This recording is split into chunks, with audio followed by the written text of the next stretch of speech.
Emanuela Nauli Borusiahaan.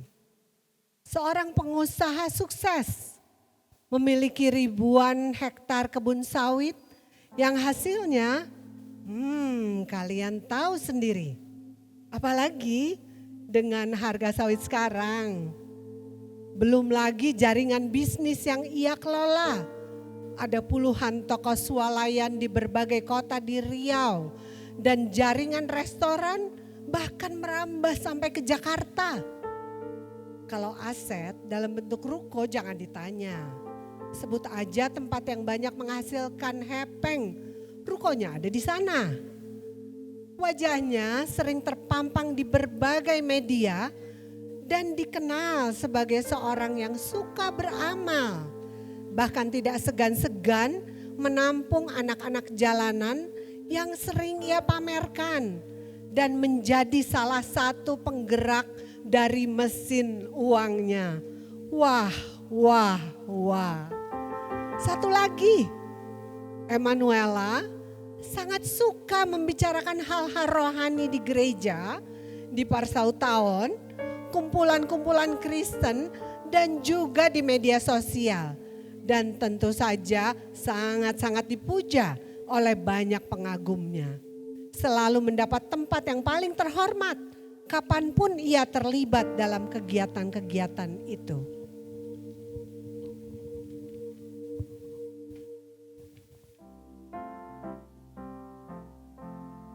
Jalan Sesama adalah nama sanggar seni yang didirikan oleh Emanuela, sang pengusaha sukses.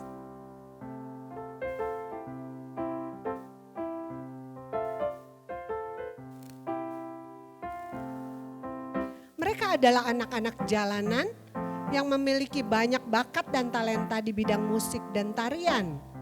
Melalui penampilan-penampilan mereka, Emanuela menambah pundi-pundi kekayaan dan memperluas jaringan bisnisnya.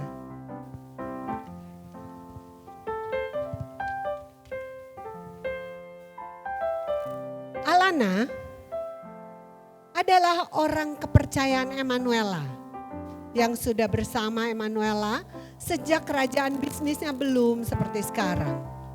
Alana lah yang mengelola Jalan Sesama dan selalu mengajarkan anak-anak tentang Tuhan Yesus dan memotivasi mereka untuk tetap bersyukur apapun keadaan mereka.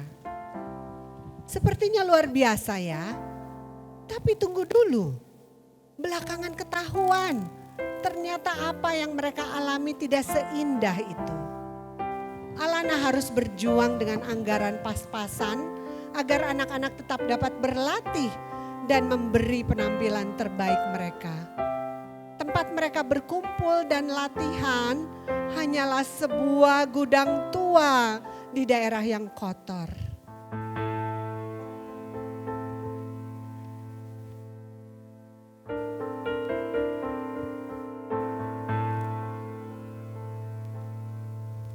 Belum lagi Hosea.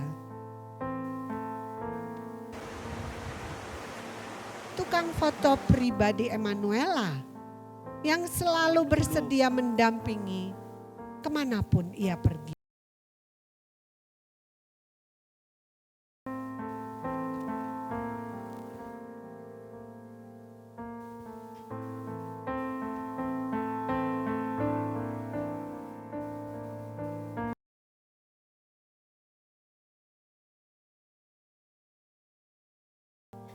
Makasih nak.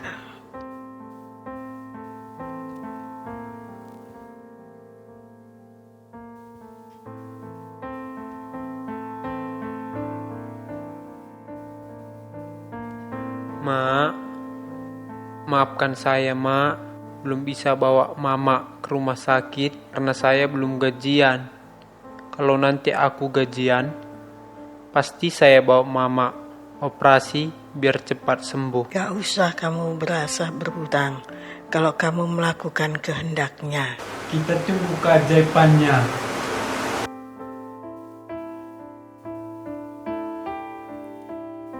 Hosea harus putar otak untuk membiayai pengobatan ibunya yang sedang sakit. Sementara Emanuela tidak peduli dengan kebutuhan Hosea. Bahkan beberapa kali gaji Hosea ditunggak karena berbagai alasan yang dibuat oleh Emanuela.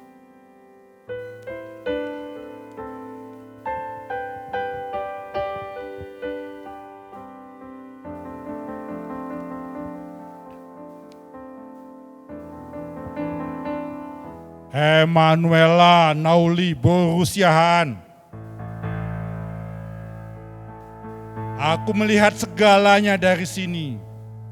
Betapa kamu haus akan harta dan ego. Semua yang kamu miliki kau pakai untuk kau mendapatkan hormat, popularitas, apa yang kau inginkan. Masih keraskah dan tinggi hatimu.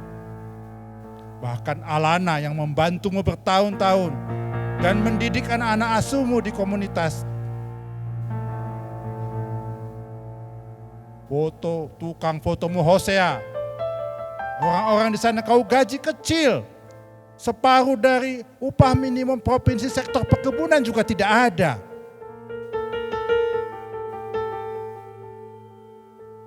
Emanuela.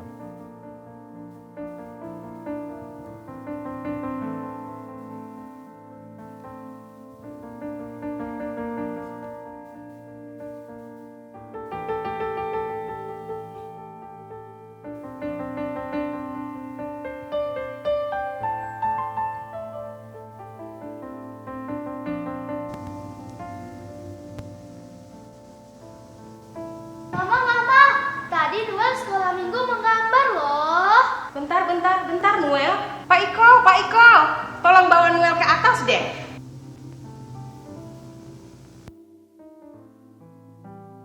Bapak Mama tidak pernah ada waktu saya membutuhkan mereka. Aku tumbuh kesepian, kurang kasih sayang. Bu Bella, guru sekolah mingguku, dia yang selalu mendengarku. Dia yang menceritakan kepadaku kalau Tuhan Yesus selalu ada bagiku. Dialah yang selalu mengasihiku.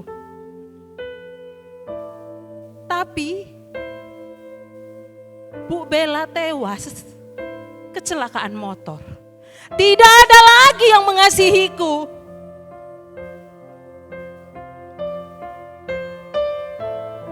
Memang pantas aku dibilang berbahagia. Di mana Tuhan itu? Lihat nih, 15 tahun aku mengusahakan semuanya ini.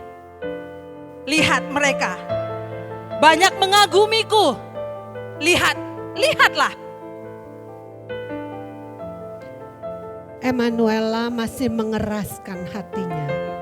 Kesedihan dan luka hati yang ia alami sejak kecil menyimpan kemarahan bukan hanya kepada orang-orang terdekatnya, tetapi juga kepada Tuhan.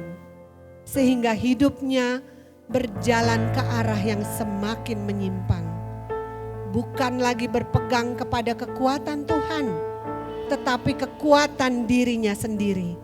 Bukan lagi berusaha menyenangkan Tuhan, tetapi menyenangkan dirinya sendiri.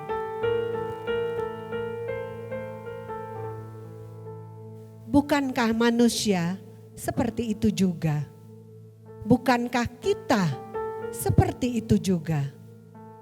Bukankah kedatangan Kristus di hari Natal membawa damai dan kesembuhan atas kesedihan, kesepian, dan kemarahan kita? Bagaimana kelanjutan kisah Emanuela Nauli Borusiahan?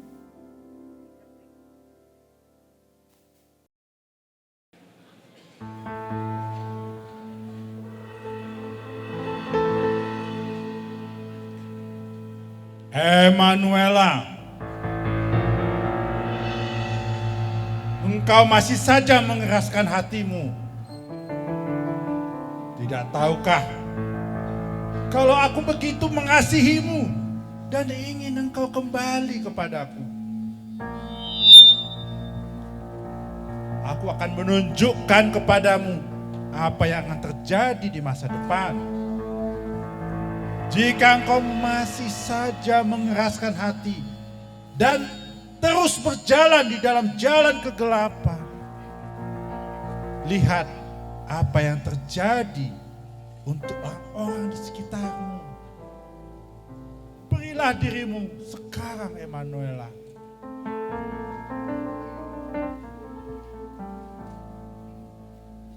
Perjalanan hidup Hosea di masa depan berakhir di belakang jeruji penjara. Demi mendapatkan uang untuk pengobatan ibunya, Hosea terpaksa meminjam dari rentenir, bahkan terlibat pinjol dengan bunga yang mencekik. Hosea terjerat untuk menyelesaikan hutangnya melalui judi online. Namun ia kalah dan berakhir seperti ini. Anak muda yang sangat bersemangat dan bersedia memberikan tenaga dan talentanya untuk bekerja sepenuh hati untuk Emanuela. Inikah akhir perjalanan hidup Hosea?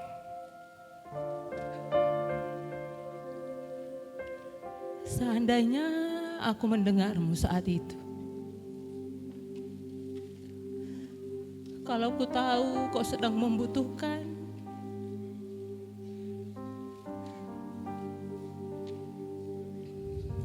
kalau saja aku tidak menahan gajimu, kau nggak akan berakhir seperti ini. Tuhan, ternyata aku jahat sekali, Tuhan. Anak muda yang punya masa depan ini tidak akan berakhir seperti ini.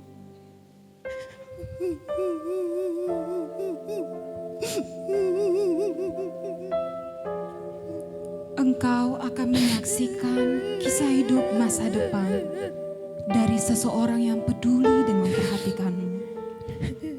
Seseorang yang selalu mendukungmu dan selalu berada di sisimu.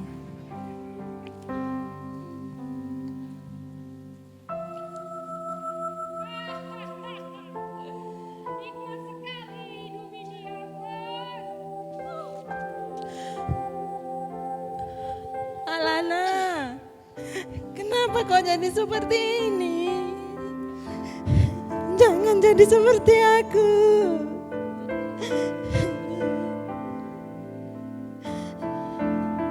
Kenapa kau berakhir seperti aku, Alana?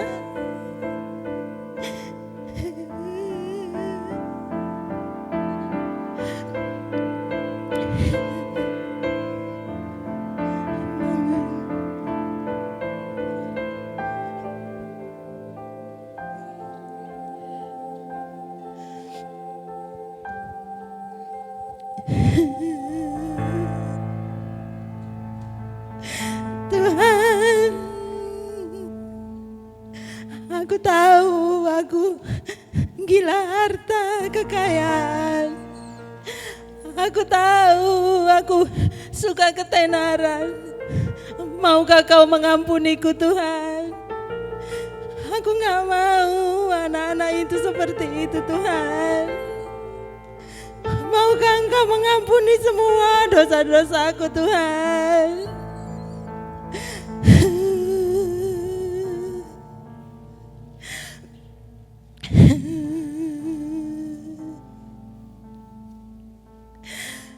Tuhan, mulai hari ini aku gak mau lagi memimpin diriku sendiri, ya Tuhan. Mulai hari ini aku mau Engkau saja yang mimpin aku, Tuhan. Pimpinlah aku sesuai dengan kehendak-Mu, ya Tuhan. Jadikanlah aku seperti yang Kau mau, ya Tuhan.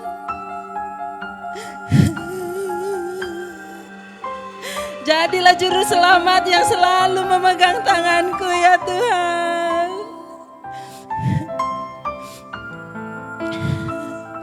pimpinlah aku ya Tuhan. Jadilah juru selamatku dalam hidupku. Terima kasih Tuhan, terima kasih.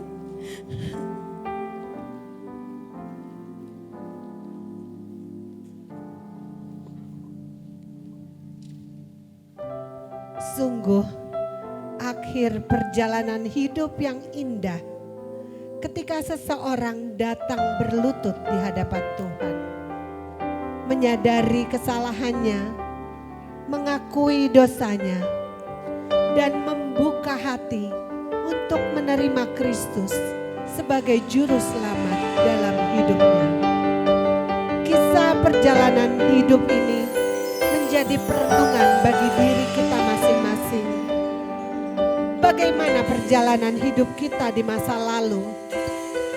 Adakah luka hati, kepahitan, dan kemarahan yang membuat kita kehilangan sukacita dan damai sejahtera?